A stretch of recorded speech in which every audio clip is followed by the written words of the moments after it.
เจอกันนานคิดถึงจังเลยโอ้ยพี่อายนั้นจริงหรือเปล่าไม่ลืมรักเราเมื่อครั้งก่อนนี้กี่เดือนกี่ปีก็ยังเฝ้ารอรักของเราเมื่อไรจะมา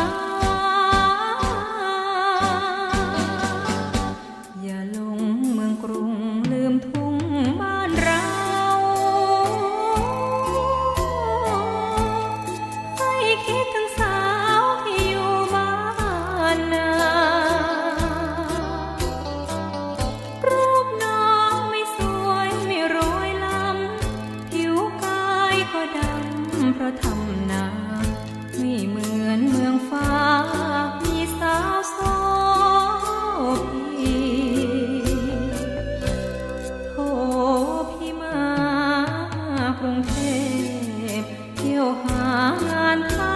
ำตากแดดหน้าดำเทียนอย่างนี้จะวอนคุณพ่อท่านเรียกให้น้อยแหวนเพชรแหวนพลอยนั้นไม่ต้องมีรักจริงคนดี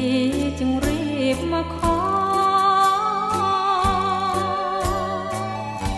จะรอถึงวันที่พี่จะมา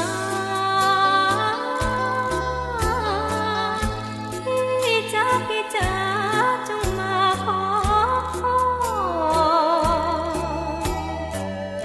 น้องก็รักพี่ยังสุดซึ้งรักและคิดถึงจึงได้รออย่ามาร้องขอคิดถึงอยู่เลย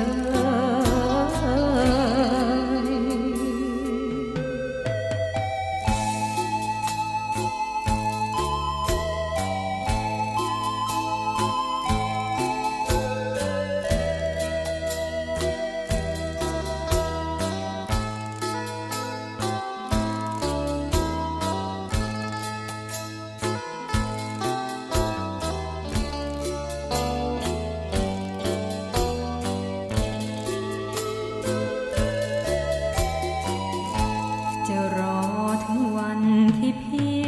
จะมาพี่จ๋าพี่จ๋าจงมาขอพ่อน้องก็